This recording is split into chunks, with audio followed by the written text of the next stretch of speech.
Hello, hello, hello, and welcome to today's episode of Her Version.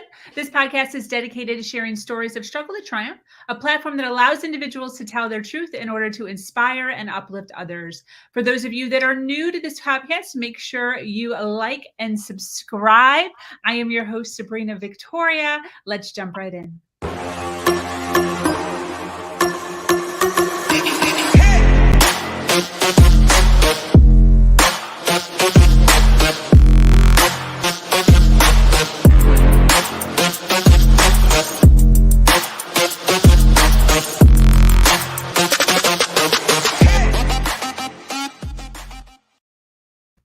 Hello, and thank you for joining us for this episode of Her Version. The Her Version platform is built on storytelling and the understanding that many times our greatest learning experiences come from learning from other people's stories. Today, I am speaking with an amazing woman named Tahsha Renee.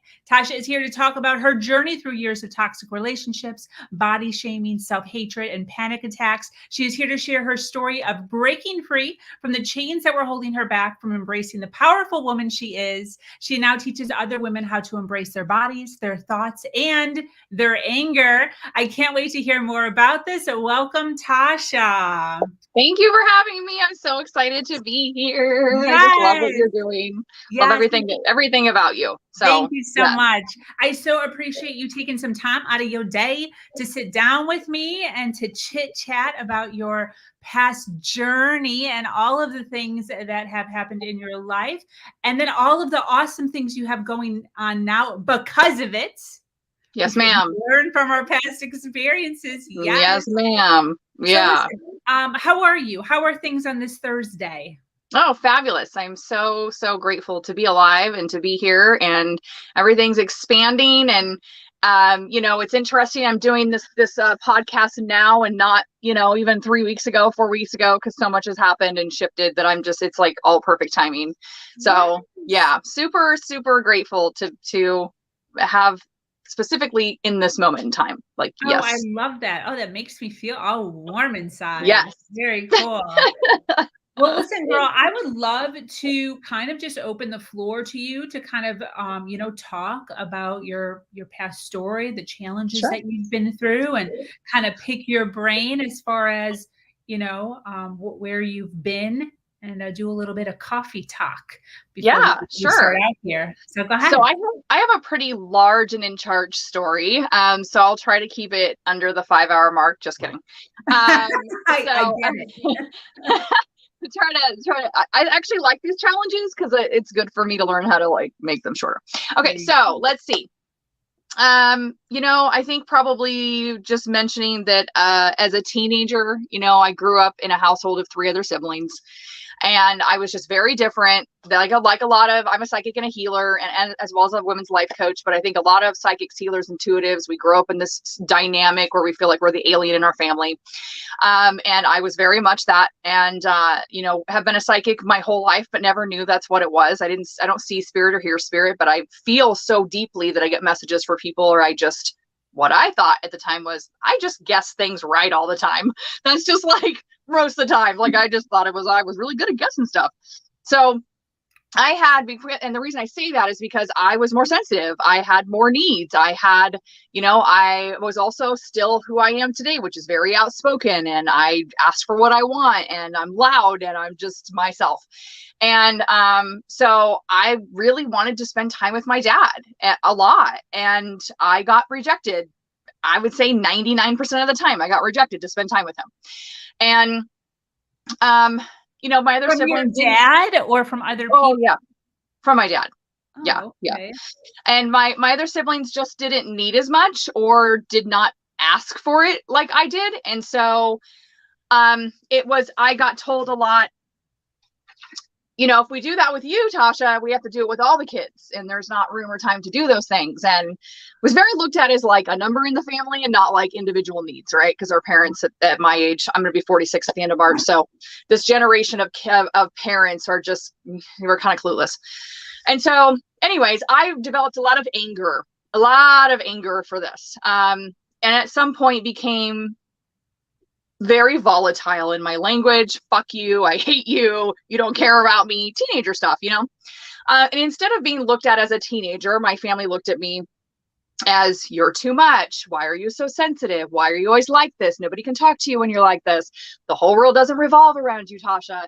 You know, like all these like things that just made me feel more not myself and more angry and more sad. And so I got kicked out at 17. Cliche, in the middle of winter, 9 o'clock at night, just clothes on my back. Didn't have cell phones back then, so I had to go to a neighbor's house, never met before. Can I call my boyfriend? And so my boyfriend picked me up. He moved me to the other side of town. I re-enrolled myself back into high school at the age of 17, graduated by myself. And then from there, I had that boyfriend for a while. And then let's fast forward to some good stuff. Let's see. So probably the next pretty big thing that happened was probably my first really big dark night of the soul, which was about 16 years ago now.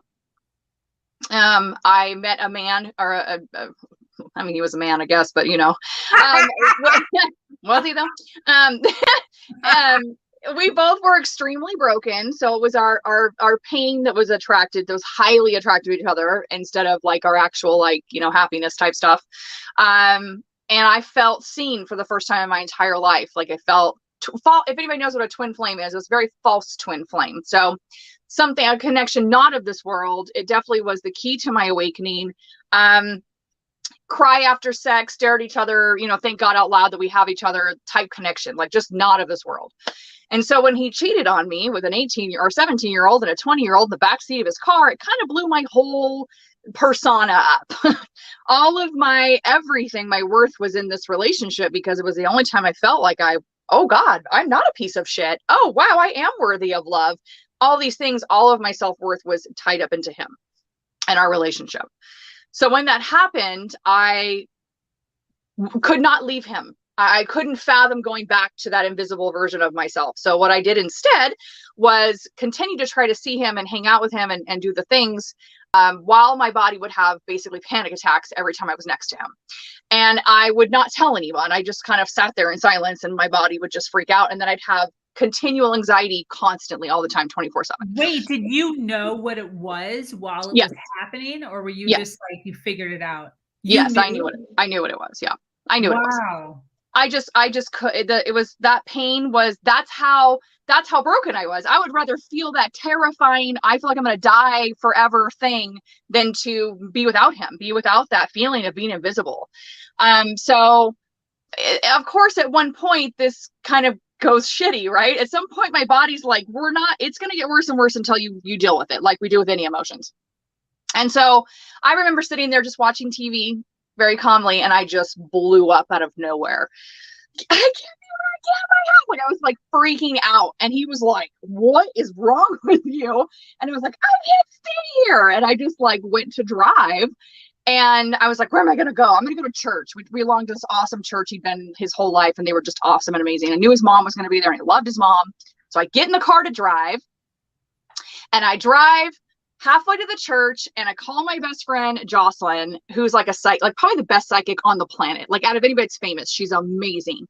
And whenever I'd have any problems, I would go to her because I wasn't tapped into my own gifts yet. So I would go to her for understanding of what was happening to me. And in this moment, I am panicking big time, and I'm panicked so badly that she can't tap into me. And now I realize Joshua's gone, which is my form of safety. And now my other massive form of safety, Jocelyn, is now gone in this moment. She's like, she's crying. She's yelling. I can't tap into you. I'm scared. And I was like, that feeling now makes me yank my car over 2 lanes of traffic in a 4-lane highway, busy highway, into a gravel parking lot. I get out of the car, go to the driver's seat to get away from the cars as much as possible. And I proceed to have the biggest panic attack of my life. Wow. I feel like I'm going to pass out at any second. And I realized that I'm in the middle of nowhere, basically. I'm halfway to the church. I'm halfway from home. And I feel like I'm going to die. Wow. And so I'm like, okay, what do I do here? I'm not going back home because his ass is there. So I guess I'm going to go to church. So I go to church. I feel somewhat better while I'm there. But of course, the minute I get in the car, instant anxiety again. And so I have to drive another 30 minutes home feeling like this. And that on top of the fact that I reached out to my father, bad idea, reached out to my father for some comfort, which this man has never done really. And his response was, "Oh, you'll be okay." I was like, lost my shit again, because I don't have any comfort at this point. There's nothing here. There's nothing anymore. So I freak out and say, "Fuck you. Your daughter's going through something awful. How can you not see this? What is wrong with you? What person?" You know, and he goes, "You know what? That's it. We're done with you, Tahsha. We're done. We don't want you. Don't be in this family anymore. When you can be the way you were with a guy named Joshua, which was the one that just cheated on me. When you can act like that again, you can be back in the family." That was 16 years ago. He hasn't talked to me since. So that, on top of everything else that happened, I'm now having panic attacks every 2 hours, 24 hours a day, even in the middle of the night, for 3 months straight. Wow. On top of that, I'm hypoglycemic. So I now get my food stuff confused, which honestly, my blood sugar probably was all fucked up because I was getting no sleep. I mean, I'm up every 2 hours on the dot. I'm having these panic attacks. And so I start eating every 2 hours, even in the middle of the night, 24 hours a day for 3 months straight. And I go from this perfect little bodied, stripper. I used to be a little stripper of 118 pounds, size 3'4", to over 80 pounds of weight and a size 18-20 in 3 months. Now, I was the pretty girl in the family. This is my title. The pretty girl who you don't mess with. That was me. That was my title. Okay. So all of my self-worth was on the outside of who I was. And when this happened, body hatred set in very deeply. Wow. Okay, wait, how old are you? Because you're older at this point. No. So this was 16 years ago. Yeah. So I'm 46. 30? You were 30? I'm 46. So I was 30. So I'm going to be 46 at the end of March. So I was 30. Yeah. I was 30. Wow. Yep. And so, so I've become agoraphobic. I can't leave the house. When I do leave the house, I have massive panic attacks. I lost jobs. I lost friends. I lost time. I can never get back. I mean, all the things, you name it. I almost put myself into a sane asylum, like literally at one point, because I was getting no sleep. I thought I was going nuts. The body hatred starts to set in. So now I'm saying horrific, obscene, disgusting things to myself. I'm pinching myself, hitting myself. I won't let anyone see me fat that used to know me skinny. And so I just become this recluse type person. Wow. And I can't go more than like between 5 and 15 minutes in a car before I have a massive panic attack and have to fucking go home.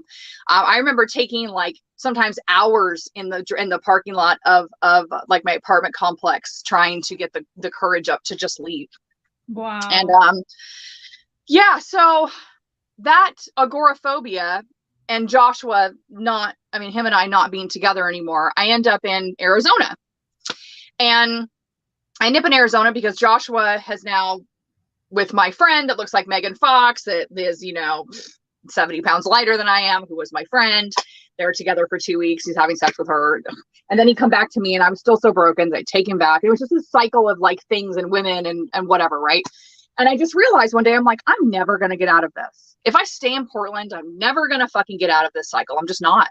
Wow. So I had a friend who lived in Arizona, and I sold all my things and packed up my car and my dog, and who was like my dog daughter, and my computer. And I said, fuck it, I'm moving to Arizona. Never even visited Arizona, by the way. And I'm heat intolerant. So this was interesting.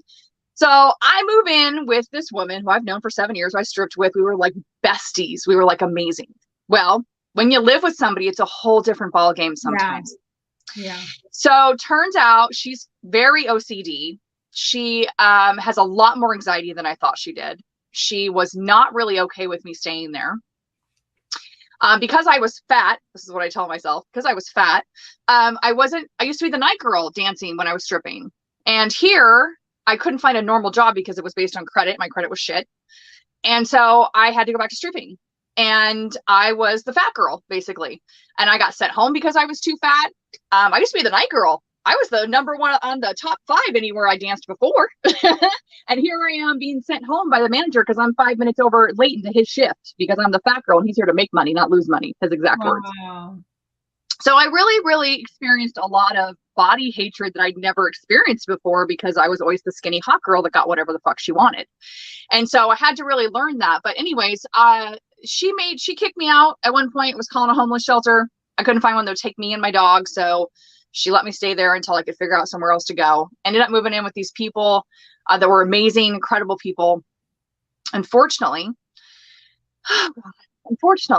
about a month into living there, my dog daughter, who's the only thing at this point now, mind you, because this girl and I are now enemies, who loves me unconditionally in this whole entire world. Okay. My boyfriend's not talking to me. He's in love with another girl at this point, by the way. I'm still talking to me. Yeah, still talking to me. My dad's not talking to me. None of my family's talking to me. They're talking to him, by the way, but they're not talking to me. Also, just great family. My mom's not talking to me. I have no one but my dog at this point. Okay. And I wake up one morning and she is having medical issues. She's a boxer, and all the inside, all of her white parts are this salmon pink color inside of her ears, all the things. So I take her to the vet and they're like, she has pancreatic cancer and you got to put her down right now. Just like overnight, or was this like a overnight? Oh, I was like, holy shit, how am I going to do this? I have to and then the problem was every time, so I dropped to my knees, beat literally the gnome. I was trying to break my fists and scream in this whole vet, don't take her from me. Like I couldn't fathom being without her. And every time they would go to give her the shot to put her down, to put her to the place before they put her down, and I was holding her, I'd almost pass out. And I just couldn't do it. So now I had to get up and leave my dog to die with strangers who'd been with me through all this time. Yeah. So I had a lot of guilt of that, right? Anyways, so that happens. I get home, and I realize there's nothing. Now I have nothing. Now I have no one. So I go to work planning my suicide by drowning because there's nothing left for me and I don't want to live anymore. You decided you're going to drown? Yes, I decided I'm going to drown myself. And the reason I went by drowning was because I heard that once the water actually goes in, it actually is the most peaceful way to go. And I was like, well, I'm ruled by fear. That sounds like the best way. Wow. So I started doing this thing where I fill up the basin sink in the bathroom and I start putting my head underwater for as long as I can, try to prepare myself to do this thing. And I do it for night after night after night. And on about the 5th or 6th night in a row, I hear this voice.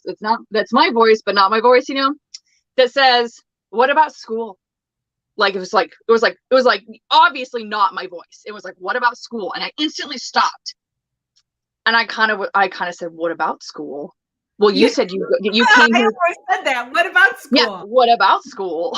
Well, you said, and that was one of the main reasons I came to Arizona was not only to get away, but was because they had a life coach school that I wanted to go to. Oh. And I really wanted to do that. And so they said, go try to get into school. This always makes me teary-eyed because there's just so much divinity in this.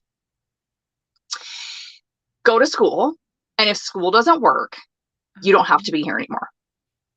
Okay. And I was like, deal. So I find sweetheart. This is a conversation you had with yourself back and forth. Yeah, in my head. It was very quickly. It was very, very quick because it wasn't me. It wasn't me. I was talking to whatever that was, but it wasn't me. It was God. It was straight up God. Okay. I know it was God. And I was like, deal. And it happened super quick. Just one snap out there was very, very, very fast. And so I got into my car the next day. I called them up, made an appointment, and went down there and talked. Loved what they had. One of the only fully accredited healing arts schools in all the U.S. called SWIHA, Southwest Institute of Healing Arts. And me, who can't get approved for a $300 credit card, and who I tried to get school loans in Portland, by the way, and got denied. Okay. All of a sudden, instantly gets approved for $14,000 in school loans. Really? And yeah, instantly. It was and school saved my fucking life. It saved my fucking life. So you went in, you're just like, I'm going to do this. You go in, you sit down, you look at all the shit. You're like, this is great. This is exactly what I want to do. And they're like, do you have any money? You're like, no, I need credit. And they're like, okay, let's run your stuff. Just run your stuff into the system because they pull up all of all the people who do all the school loans and shit, right? I think it was Sally Mae at that point. And yeah, instantly approved for everything. Wow. Yep, totally. I can't even imagine how that would have made me feel.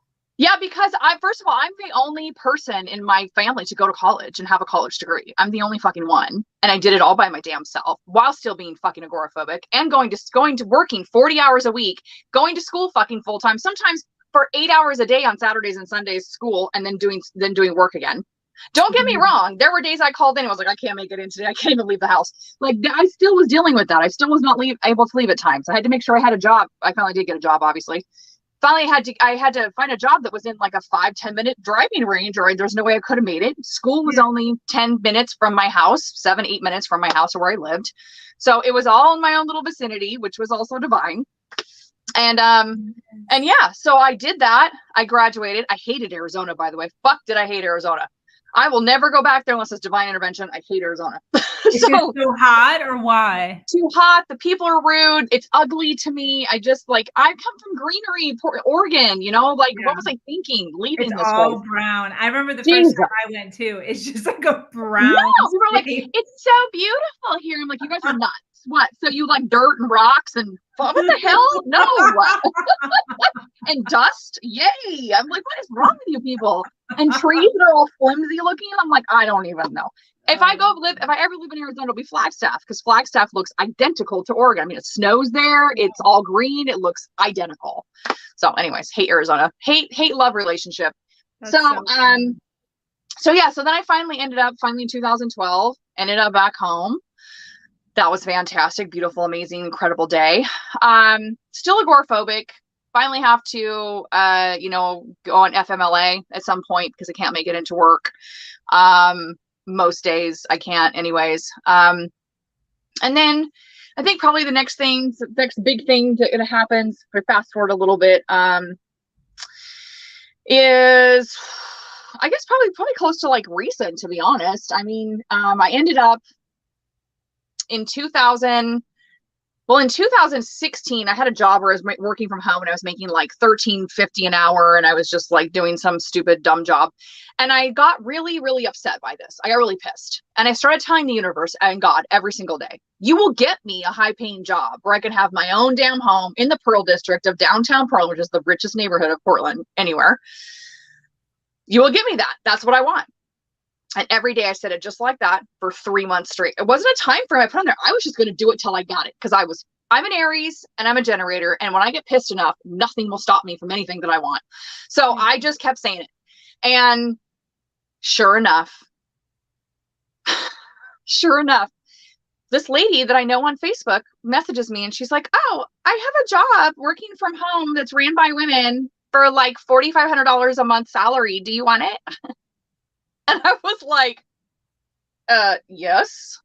So I get this salary job and realize, oh shit, I can now move to the Pearl district. Because I mean, what's $1,600 a month in rent when you're making $4,500, which went to $5,500 at one point, by the way. But most money I've ever made ever in my life on a monthly basis. And so I did. I got this amazing, incredible apartment. It was freaking rad. It also had its issues and problems like everywhere. And then I ended up having early perimenopause, which ruined my life. Really? Yep, that I'm still in ever since the age of 40. I'm going to be 46, so 43.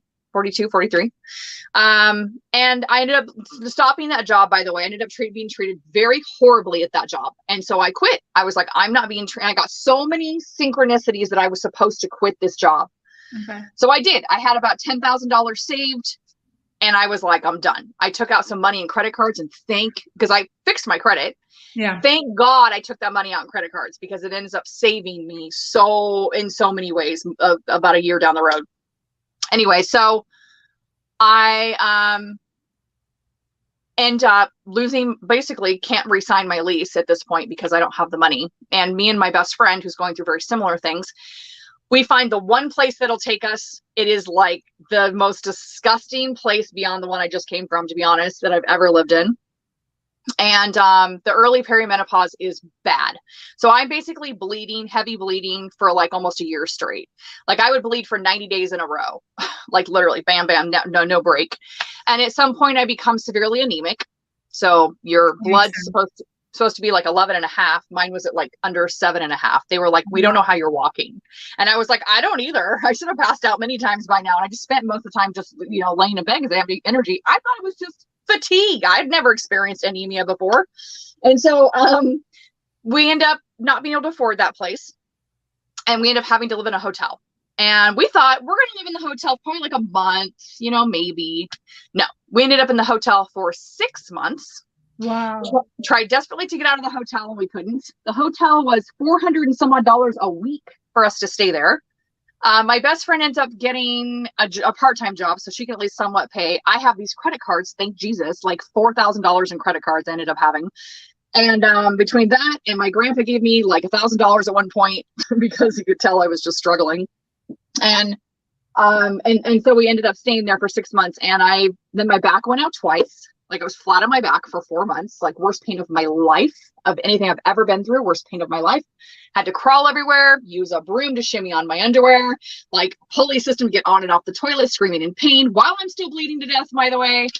It was a fucking nightmare. So How did you get on your back?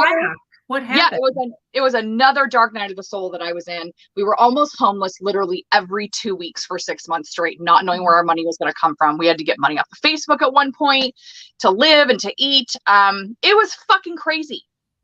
Well, that girl and I, who are like the only family we have, that experience, it shredded our relationship. To this day, it's now been 2 years since that happened, and I still can tell there was nothing left. We were so codependent. It just destroyed everything that we had. And so I ended up having to go and live with another girlfriend of mine. Told you the story's huge. I had to live with another girlfriend of mine who I hadn't seen in 20 years. She ends up treating me like complete dog shit. I'm pretty sure I got COVID when COVID first started. Pretty sure I fucking had COVID because she got it where she had no taste, no smell. And everybody else got sick right after her. Of course, it was super, super contagious. None of us had the taste and smell stuff, but we were all deathly ill. So pretty sure I'm an OG on the OG level of the C word. So good times. We all lived though. Woo-woo. So good. So that I finally get a job. I finally get another work from home job because I was doing like psychic readings and I was doing a little bit of coaching and trying to do whatever I could to feed myself, like straight up. I have to eat every 3 hours. So I need to make at least $400 a month to eat. I finally find a room for rent. I finally get out. I finally get into that. The girl and I had been friends for 20 years are no longer friends anymore. She and I parted ways. Every person I end up living with ends up that way, unfortunately. But, I continue, like room for rent, that was short-lived. Went for another room for rent, that was short-lived. I'm going fast because there's some other things coming up that bring us up to date. We're almost there, I promise. And then I end up at this woman Sierra's house. I decide one day I'm walking around in my house. And I've obviously done a shit ton of self-work, self-inner work at this point, right? I've been through the body positivity thing. I came full circle with that in 2017, 18, by the way. And I'll briefly touch on that because it's important. Affirmations has really, and mindset is I know it's cliche. Nobody wants to hear it anymore because it's cliche, but it's just the thing that works. I don't have to tell you, our minds create fucking everything. They're not going. You're not going to be able to get anything or anyone or anywhere unless you do this first. It's just the way it is. So I hated myself. We know this, right? And the one thing I really wanted was like, I wanted to look in the mirror and like what I saw. Mm-hmm. So that was my affirmation. I love what I see when I look in the mirror. And let me just tell you, it was this. I love what I see when I look in the mirror. It was like this. And I would scream and that's a lie. I would get fucking pissed and I would just and then I keep saying it because my thought process was, if I'm being activated that deeply by something I'm saying, I need to keep saying that because it needs to get the fuck out of my body. Right. So if there's anger, grief, sadness, now I know if I do an affirmation and I start to feel, I'm like, oh, we're saying this for the next 20 minutes if we have to till the shit's gone. And it works. It shifts it out every time. So be aware of that. Okay. If you don't believe in affirmation, you're like, well, I don't feel that. Keep doing it then. That's why you need to keep doing it. So I did. I kept for 3 months. I don't know. The 3-month mark seems to be a thing for me. I don't know. 3 months of affirmation seemed to work for me. So for about 3 months, I do it and do it and do it and don't give up until one day I looked in the mirror and without even thinking, Sabrina, I go, damn, I look good today. I was like this. And I started to cry. I mean, now I see emotional. I started to cry. I was like, holy shit, did that just come out of my fucking mouth? And why was nobody here to witness that? I was so good. But that was huge. That's I was awesome. like, that was like my first real indicator that like your thoughts really do create your reality, because I hadn't changed. I didn't lose weight. I wasn't fucking working out. I was doing nothing differently. My mind literally saw my body completely differently. And that's the only thing that changed. Wow. So I've been doing all this inner work, and I realized from that moment on kind of that like, if something's not working in my life, it's because of how I'm thinking about something. It's my energy that's reflecting back this, you know, whatever this part of my life is that I don't want to be in. Yeah. So one day I was walking around and my house, and I was like, why am I still not where I want to be money wise and career wise and all the things? And all of a sudden I just was like, oh, I'm still angry. Like, I'm still fucking pissed. And I don't think I've ever given myself like permission to just be mad. Not be mad because like be mad and then stop myself from being mad because I can see the bigger picture, or because hurt people, or because my father had problems when he was younger, or all the fucking toxic, positive, spiritual bypassing bullshit that we all do to ourselves. And it was funny because once I realized that, I was like, oh, well, I'm just going to be mad then. And then I was like picturing my family in front of me. And I was like, wait a minute, I'm alone in my house and I have judgment coming through with my family who I haven't even talked to in years. So that made me more mad. I was like, nobody gets to have control over me like that. No. So I was like, okay, I'm just going to walk around the house and be pissed off about every single little thing I've ever been mad at, just because I can, because I haven't experienced that yet. I haven't given myself that luxury yet.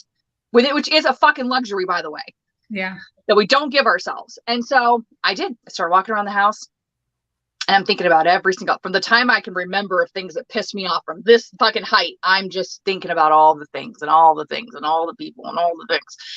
And it starts to do this kind of tornado type feeling effect in my body. Like I felt like there was like shit sitting on top of me almost. It was very weird. I was like, whoa, this is interesting. This is very odd. And I start to feel, I'm witnessing, but I'm feeling myself get madder and madder, you know? And so anyways, I get to this part in the kitchen, and there's this white stove, and I can see it as plain as day. This is November of 2020, by the way. And I stop, and I hear my dead ex-boyfriend, who's not my voice. It's my voice. Okay. Not his, is what I'm trying to say. And I hear him say, cause I can see his energy and I can feel his energy and I can almost see his face. And I hear him say, let it all go. And I scream this scream that has never come out of my body or mouth ever. And I've done a lot of screaming. I've done a lot of yelling. I've done a lot of the things. My jaw was even open wider than I've ever been. It felt like something physically had come out of me. And it went for this long period of time, like it felt like it went on forever, but I'm sure it wasn't. Like, it just felt like it went on for a really long time. When it was done, I felt lighter and freer and instantly fucking happy. And I was like, holy shit, what just happened? And the first thing I thought, because my whole life's on Facebook, was I got to get on Facebook and tell everyone about this. Everybody needs to be doing this. This is amazing. And so you see it in the live. I pull up the live and I start talking about it. And I turn to the side and I go, oh, then I get this message. I go, I just got a message that I'm supposed to do a program around this. Huh. That's weird. And Jacqueline Faith is the other half of the program, who I just recently added as a friend, who never adds people, by the way. She's like, I just saw your picture and was like, she's highly, highly psychic. She's like, I was just told I was supposed to add you.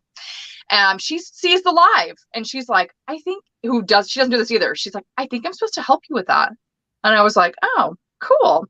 And there was another woman who didn't work out, so I don't really mention her because she, I don't want to bring her into it. But so our first initiation, or our first initial thought process is, well, we're just going to give people, women, a safe space to come and scream their faces off and talk about their anger. And it was kind of like this, almost lighthearted thing. Oh God, no. Lord, did the divine have something way more in store than we ever imagined. Yeah. So we did a 3-day, and every single person had full detox symptoms. Wow. Like full on. Were shaking. Some were puking. They had headaches. They couldn't sleep. It was just insane. And we were like, well, that's weird. And massive shifts. Like one woman had TMJ for over a year. She couldn't go to sleep without a mouth guard or medication. And after the program, 3-day program, it was gone. Hasn't come back ever since. That was over a year ago. Wow. And her doctor was like, "What'd you do?" She's like, "I don't know. I guess I was pissed. I took an anger embrace program and now it's gone." And he was like, wow. "Well, what you're doing." So we were like, "Okay, well, that's weird. Let's hold another 3-day one." And that can't, I mean, it just was a fluke, right? No, it happened again with like 20 different women. Every single one of them had detox issues. So just another reminder, right? That like anger is stored in your tissues. Your emotions are stored in your fucking body. That's how it creates illness. That's how you get anger itself is actually stored in your liver. Okay. Your liver is already doing a very large process of filtering out all of the things. Okay. Yeah. So to have it hold on to something you're not expressing on top of that is a lot for it to do. So, so we're like, well, that can't happen again. So we did a 4-day. And I think we did put some Reiki in there. Was there some Reiki in there? I can't remember. But anyway, I ended up doing a 10-day one. In the 10-day one, we put in Reiki and hypnotherapy in between the days. But it was a lot. It was like 5 days in a row of like 4 hours of class because women, I didn't want to put a time limit on their talking and speaking because these women are coming in because their throat chakras are fucked up. We've been taught we're too much. You shouldn't talk. Be seen, not heard. We're again spiritually bypassing. Like our throat chakras are not working. So I'm like, you talk for as long as you want. And if people don't want to hold space, you can fucking get the fuck out. You can turn your screen on. You can go, get off the live entirely. Like, and I don't say it in a mean way like that, but we just give them permission to do whatever it is they feel like they need to do to self-care in that aspect. Instead of having to feel like they're a burden or feel like they have to support someone, it's like, no, you get to do whatever you want. Mm-hmm. And this permission to just fucking exist is having a healing effect that it goes beyond anything else that's even in the program. Because you're in this group that's not only telling you from the facilitators, but the women 9 times out of 10 aren't turning their screens off and aren't getting the fuck out. They are holding space for 4 hours for these women because they want to support them. Yeah. It's incredible. It's like, you don't think you'd have the energy, space, and stamina to be able to do that, but you actually do because your nervous system is being given permission. So now there's all this space to be able to do that. Mm-hmm. So, we're doing the sacred rage screaming, which is not the same as like coming together and, when we all scream in a car, we get so pissed off, we have to like let it out. It's great. It's awesome. Like you get a release off of that. This is not that. This is there's a step-by-step process. You're writing out all of your anger. Some women have 2 to 5 pages. Some women have 25 to 30 pages of shit they got to read out. And you're reading it out loud. You're getting to have people hold space for you while you read all your stuff out that nobody told you you're supposed to be fucking feeling. That is huge. Yeah. Then what happens is you read all that, you get pissed. Yes, we love that. Mm-hmm. And then you have the women around you reading their stuff and you're pissed off for them because most women are empaths. Yeah. So now everybody's super mad and we're like, yes, the tornado has started, right? So we're like, we love that. So then we do a somatic shaking exercise. We do this like kind of primal breath work into that. Mm-hmm. I tell people to start thinking about the things they're mad at. And then we count to 3 and we fucking scream. And everybody's eyes are closed. We're on mute unless you don't want to be on mute, which we're giving that option now because somebody wasn't on mute recently and it was super powerful to watch. I was like, whoa, that's amazing. So mute, not mute, whatever. Some women scream for a whole minute, 2 minutes, 5 minutes. Most women on this last program, 20 minutes of screaming. 20 minutes of scream, cry, stop, breathe, center, again. And me, I'm over here Reiki, pulling shit off the whole time. And I'm saying stuff like, let it out. Because these women, they feel like I had one woman, she screamed for like 3 or 4 minutes and she was super mad. And she goes, okay, I think I'm done. And I literally go, that's it? She just starts cracking up laughing. She's like, well, I don't know. How do you know if you're done? I go, you won't ask that. And she's like, good point. Okay. She went for another 15 minutes. Wow. Yeah. People screaming into pillows. We do a sacred raging exercise where some women have picked up hammers and beat the shit out of their couches. They've broke plates.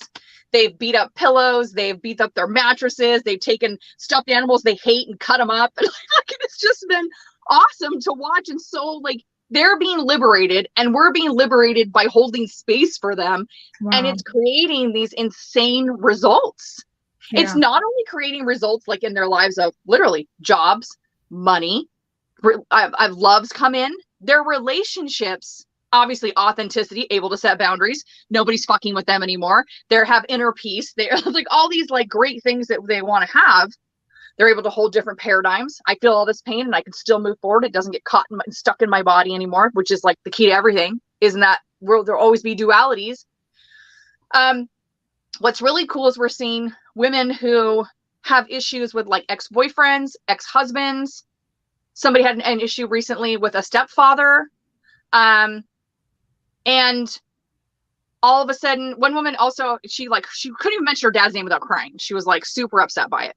By the end of the program, there was a picture of them together in the kitchen. And I was like, what is going on? She's like, oh, my dad and I like totally hang out now. I was like, what? I'm sorry, what did you just say?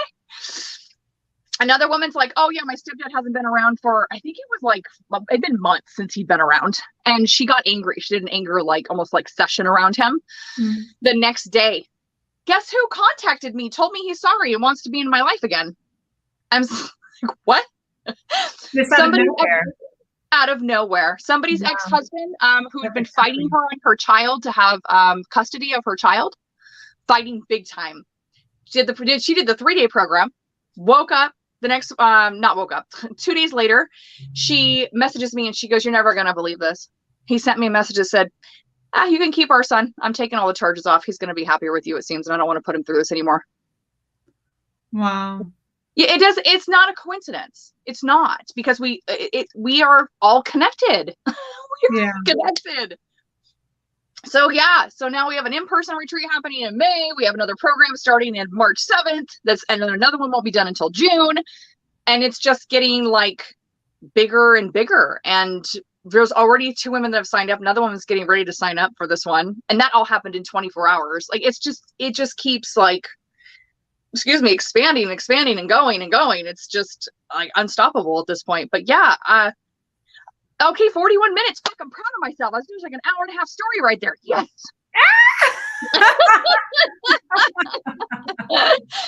Woo! That's great. I can totally feel the vibrations of that. And I can see how that would be a detox, because you're right. There are so many areas. Well, even myself, like if I'm thinking of myself, for me, it's all a time thing. Like I'm a time management coach. So for me, I don't have time to sit and be in whatever funk because I got shit to do. But it does. Like I could see when you're talking about this, I can see how for me, there could be, probably is, residuals of some of that stuff that's being packed up on top of each other, because the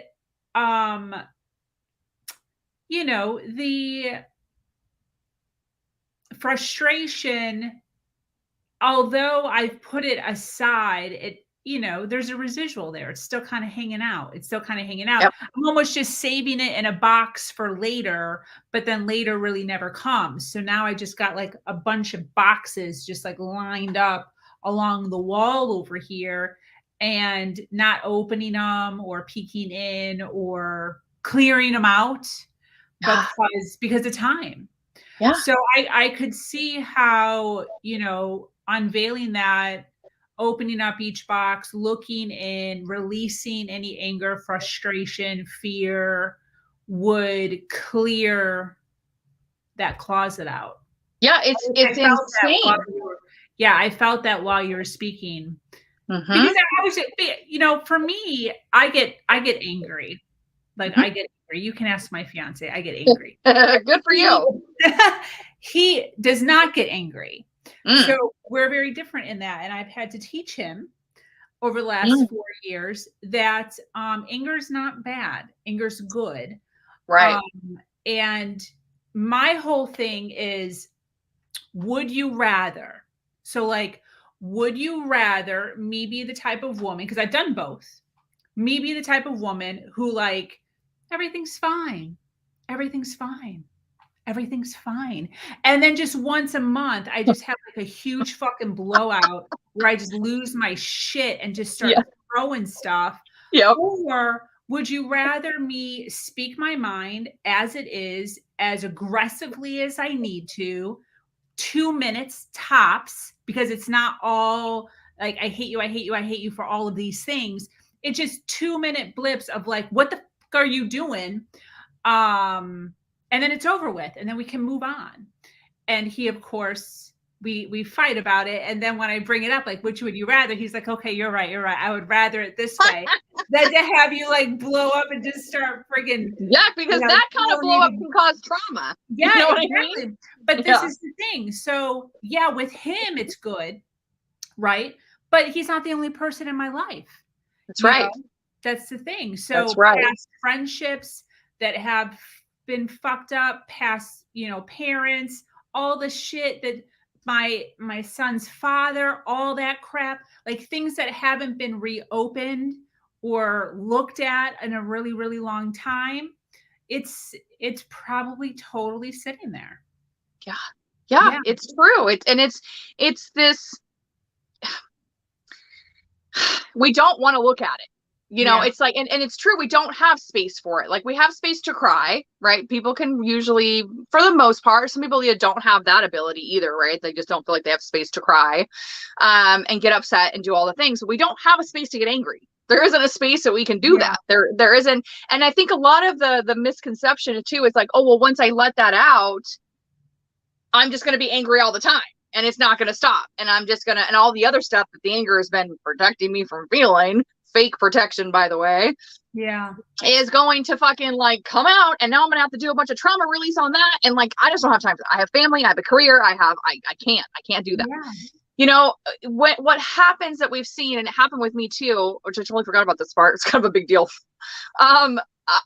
When your anger, it's fake protecting you. It's fueling fear. It's fueling being closed off. It's fueling, keeping you fake protected from anything that would touch these things that would make you have to feel them.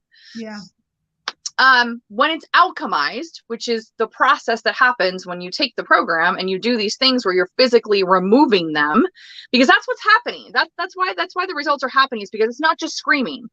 You are physically attaching, just like it happened to me in my kitchen. It is physically attaching to that scream, and it's physically coming out of you. It's not just screaming. You're being witnessed in your anger, in your pain. And so what happens is once that layer comes out, we've had women who literally have said, oh shit, I just realized I was sexually abused and didn't realize that. Now, to somebody who hasn't taken the program, thinks, holy shit, why the fuck would I do that to myself? Like, I don't want to remember crap like that. But what happened is, because the anger had come out and it was now alchemized as actual courage and bravery and love and support and all the things. That scary thing that came up wasn't actually that scary. It was like, okay, I see that. I see that happened. And that sucks. And I'm mad about that. I'm definitely fucking pissed off about that. She was definitely upset about that. But it wasn't this thing that took over her life, because that alchemized anger now enables you to hold the two different paradigms, which is that's scary, that hurts. And I know I have support. That we have a group chat that's open before, during, and after forever. It never gets shut down. So that group of women that you have is always there. There's women that are still using the chats. Jacqueline and I are also in those chats. We don't disappear from there. You always have our support in some aspects. Where do you hold your chats at? Is this like a WhatsApp, or where do you have it? It's on Messenger. Very cool. Yeah. Until somebody can't, they're like, oh, I don't have Facebook or something, then we'll probably do something else. But anyway, so for me, and I didn't put it together until like 5 months after that sacred rage scream I had in my kitchen. So that was November 2020. In December, and now, mind you, I've been severely agoraphobic for 15 years at this point, with horrific panic attacks, right? Yeah. I decide that and I don't ever talk in third person, but this time I did.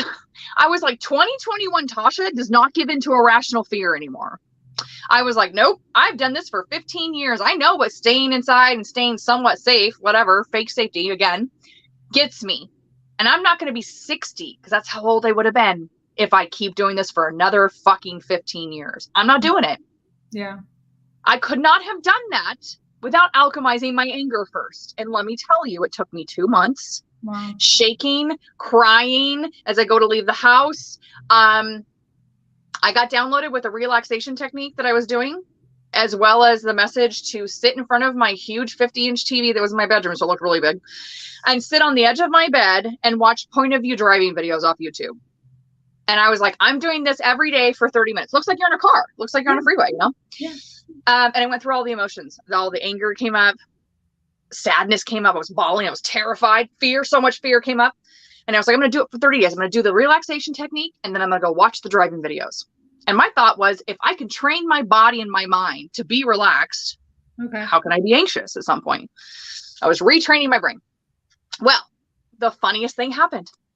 After about 2 weeks, not 30 days, I start falling asleep sitting up. I'm so relaxed watching these point of view driving videos that I was terrified. Oh yeah. To the point where I'm like this, and I was like literally was waking me up because I was like, whoa. So I started to have this kind of ASMR effect, this like super relaxed and it made me laugh. And I was like, okay, I think I'm ready to go try this in the real world. Yeah. Well, unfortunately, the first day my best friend picks me up, who's my enabler, who I love. Okay, she's done her best with me. We all had our enablers. It's agoraphobics for sure. So we get in the car. It's a 9-minute drive. As agoraphobic, you always know the minutes, where you're going, how long it's going to take you there, because you cannot wait to get home. And it's like the horse trying to go back to the stable all times. And so we have to get my birth control. It's a 9-minute drive to Fred Meyer's. And she goes, we get in the car and she looks at me and she goes, you ready? And I go, nope. She goes, oh, she does what she always does, an enabler. Okay, well, you don't have to go. I'll just go get it for you. And I was like, nope, let's go. I said, we're not doing that. I'm not living like this anymore. Let's fucking go. Yeah. And so we did. We started to drive and I didn't really feel any anxiety. And I was like, well, that's weird. And then as soon as we almost got to Fred Meyer's, which is the opposite of what happens, once I get to my destination, I'm fine. I started to feel massive anxiety thinking how far I was from home. And I was like, started to do the relaxation technique and it instantly went away. And I was like, wow, oh, cool, this shit works. Okay. So I got in the car, got to Fred Meyer's, got back in the car, drive home, no anxiety. And so she continues to keep picking me up. And my mind is not quite there yet. Okay. Even on some days, my mind is still thinking I'm going to panic when I get out of the house, and it never fucking happens. And I am like, on some days, like I said, terrified. I'm like reaching for the door and I'm freaking out. I'm like bawling. And at one time I was so terrified I blacked out. Like I remember reaching for the door, and the next thing I know, we're like turning out of the thing and going down the road. I was so scared I blacked out from it. And I just wasn't going to give into it. I don't give a shit. I don't care what I'm going to feel. Not doing it. And that determination of I'm not giving up was my anger alchemized. And I would drive and I would be filming it. So I was like, oh, I'm just going to film what happens. I'll film like the panic attack and fucking let people see what it's like. And I had to apologize every single time. Be like, I'm sorry, you guys. I don't feel shit. I don't feel fucking nothing. I would start laughing. I was like, what the fuck is happening? And so at one point I'm like, let's go try a freeway. If you're an agoraphobic watching this, you know, freeways and left-hand turns, not our friends. Yeah. Left-hand turns are not our friends, because you're in the left-hand turn lane where you are turning and you have the right where everybody's at. So you are stuck. You can't go anywhere. And it's this terrifying feeling. So we get on the freeway. I'm filmed. I'm ready to have the panic attack because I know I'm going to fucking have one. It's a fucking freeway. Nothing. Nothing. So I'm laughing. She's laughing. So it's filmed. It's on YouTube. You can watch me doing it. I'm like, I don't even know what the fuck's happening. So we get my nails and toes done. Fuck yes. God, freedom, right? To get my nails and toes done with my best friend. And then we turn around and come back. No panic attack. It's like a 15-minute drive on the freeway. And so, yeah, that was cool. So then the next thing I did was the universe told me to move to Hawaii. I asked for a place to go where I'd be the happiest, and Hawaii starts showing up in huge, massive ways I can't understand or anybody can understand. So I pack all my shit. Recently, 15 years of agoraphobia, just a month before, and I pack all my shit, get my government money from COVID money, which was like $6,000, $7,000, sold my crap, made another $3,000, went there for like almost $10,000 in my pocket. I'm like, I'm going to Hawaii. Fuck it. I moved to Hawaii without even knowing where I was going to be living.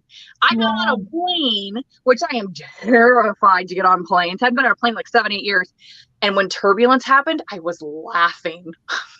Wow. Full on laughing. Like, it makes me laugh to think about it because it just seems so fucking unreal. Wow. And so I was over like 95% of it. And then recently, the last 3 weeks, I got over the last 5%. And the last 5% was the biggest one, which was me driving by myself, because that's when the panic attacks really, really happened badly, was when I was driving. And I had to drive 3 hours by myself. I hadn't driven that far since 2009 when I drove to Arizona by myself, which also didn't have panic attacks, which was fucking weird because I was in the midst of the massive part of them. Divine intervention, angels, I'm telling you. But yeah, I had to do that. And I started to panic barely at one point because I was exhausted, yeah. And it was from exhaustion. But I made that drive. Yeah, and I could finally say I have driving anxiety where I don't feel super comfortable driving, but I do not have agoraphobia anymore. That shit's fucking gone, busted. No medication, no fucking therapy, all on my damn own self. Like, what? So wait, are you in Hawaii? What was that? Are you in Hawaii? No. So I moved to Hawaii for 3 months. Hawaii was a fucking nightmare. Whole nother story, whole nother podcast. Yeah. And so I came home and went through bad living situation. Another 20-year. I had a lot of sisterhood wounds. Woman I lived with in Hawaii was a sisterhood wound and mother wound. My best friend I've known for 20 years we end up enemies just recently. Yeah, it was not fun. Ended up in a horrific living situation for the past 4 months. And then just in the last 3 weeks, finally manifested, busted through some massive, the biggest limiting beliefs I've ever busted through in my life in the past 5 months. I mean, I'm just literally not the same person I was during that time. Went from homeless of having $187 in my bank account to, having people in my program paying me $2,000 a pop right now to be in my program. So, And that was all no marketing. I do not do sales funnels, email lists, sales calls. I don't do any of that shit. I said a prayer before I got on this podcast. Dear Jesus, I love this. Dear Jesus, please take this podcast and ripple it out to the world to bring me clients, connections, and help heal this motherfucking world. And that's exactly what I said. I love that. So, what's the number one lesson you've learned about life? That your mind creates your reality. I mean, it's if you, and this is a really morbid way to look at it, but it's the visual I get every time. If you cling on to a thought like a pit bull does on a fucking baby, okay, and you refuse to let go of that, if you just, with everything everything that happens, non-attachment to outcomes are a real big one. When you are in a living situation that you look around where you're being abused, where you don't have a fucking way out, where the money you have is being held by somebody else, when your situation is just so dire, I know it sounds spiritual bypassing, but at some point you have to start having non-attachment to outcome, because what happens is when you start just saying the words, I don't have an attachment to the outcome of this anymore. I'm going to say something it's going to sound insensitive, but they're telling me to say it, so I'm going to say it. You could have somebody beat you in your face, and if you were to repeat those words while letting your body feel whatever it needs to, I'm not attached to the outcome of this. I promise you, that is the faith of a mustard seed. Now, look, I'm not spiritual. I'm not religious. I don't even believe in I believe in 10% of the Bible. Okay, but I love Jesus. I love God, and there's some things in the Bible I've clinged on to. One of them is if you can have the faith of a mustard seed, it creates something. Yeah. So if you can start saying the words, I'm not attached to the outcome of this. I'm just fucking not. This is not my truth. My reality, not my truth. If you start saying out loud, this is not my truth. Do you understand me? It's not. I do not want this. I am deciding. I get to fucking decide. This is not my truth. My truth is living blah, blah, blah, blah, blah, blah. That's my motherfucking truth. And y'all will make that happen for me. You do that to your mind. It's everything. You cannot give up. You have to just refuse to give up, because they can take everything from you, but they cannot take that from you. They cannot. And it creates everything. Look around you. This door was fucking built by a fucking person's mind. The computer, the things we're sitting, this whole thing by a mind. Yeah. So yeah, your thoughts create your reality. Do not do it for 3 months. Pick a fucking thing and don't let go for 3 months. Watch your life change from that. Guaranteed. What's your thought process on, or do you do this in your workshop? Disempowering beliefs. Have you had any? What you mean? You mean the topic of disempowering beliefs? Yeah. Yeah. So Yeah. I mean, again, it's like recognizing that what that is that's coming in that doesn't make you feel good, realizing it doesn't make you feel good, and deciding that that's not your truth. Yeah. I do a lot of work with pulling in my guides and people and saying, all right, I can't do this on my own. I can't see how this is going to work out. I can't get this thought out of my head. This is going to be something else. Again, I'm not religious, but for some reason, Jesus and like the things have just like, I don't know, come in lately. I couldn't get the thoughts out of my head. I had these like really like not nice, very disempowering belief systems that were going on in the last place I lived in. And I was like, how do I get these thoughts to stop? Because even me as a fucking pro, I would follow those suckers up with something of my truth. And they just kept coming in, just kept coming in. I was going crazy. And so I was like, all of a sudden I was like, I want to listen to some gospel music.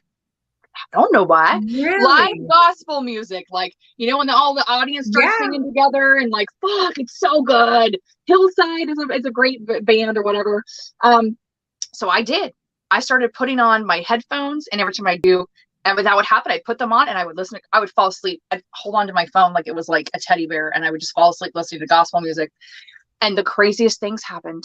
This room for rent that I finally got, that's manifested, totally in my mind manifested, showed up within 2 days of doing that.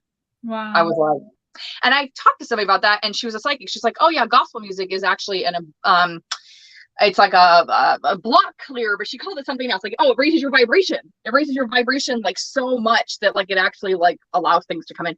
And I was like, that makes sense. I didn't know that, but that's, you know, I was like, what can I do that makes me feel like I'm connected to the other side? It makes me feel. So music is a really big one, I think, for disempowering thoughts that you can't make go away. But it again is this refusal to, man, really just don't believe your current reality. It's a fucking lie, and it is a reflection of your old vibration. And unfortunately, when you decide like, oh, I want my life to be this way, you have to give it time to build and make something reality. That it can happen overnight for sure, but 9 times out of 10, you have to keep doing it for about 3 months. And it's like maddening, and you just get tired of doing it, and at some point you're like, I can't do it for one more, and it's not working. And then that's the time it actually comes in and everything changes and shifts. Wow. So yeah. That's awesome. Yeah. So we're at the hour mark, and we still have people hanging on listening. So you're definitely sending out good vibrations.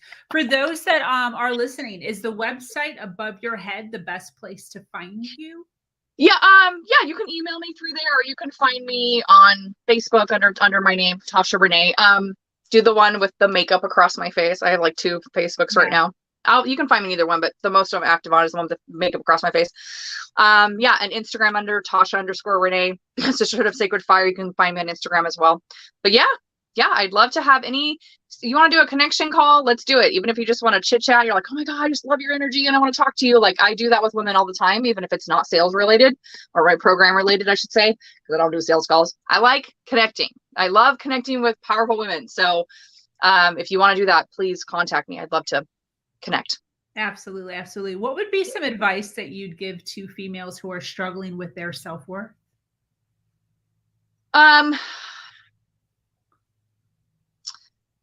You know, a lot of times we get stuck in our own heads, and I think it's really important to have other sisters around you that can remind you how that's not always the truth. So I think and surrounding yourself with really supportive, more supportive women is really important. A group of women. If you can't get that, I suggest adding yourself to some groups which have some empowered women in them. But again, it's really about changing your thoughts. I mean, it goes back to that every single time. It's like you really do have to, meditate, look at some affirmations, do some anger work, find out the core of where that's coming from. Who originally told you that?